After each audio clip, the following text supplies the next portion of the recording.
في مباراة هيتشكوكية تمكن فريق النهضة البركانية من حجز بطاقة التأهل إلى المربع الذهبي من منافسات كأس الاتحاد الإفريقي هذا الموسم.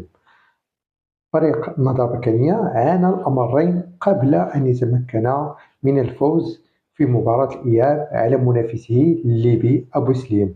فريق النهضة البركانية لم يتمكن مع بداية اللقاء خلال الشوط الأول من تسجيل هدف مبكر يتيح له التقدم بشكل مريح على منافسيه ولعب بأريحية، وبالتالي ظهر عليه الكثير من التسرع. لم يستغل العديد من الفرص التي أتيحت له خلال الشوط الأول وغابت عنه النجعة الهجومية.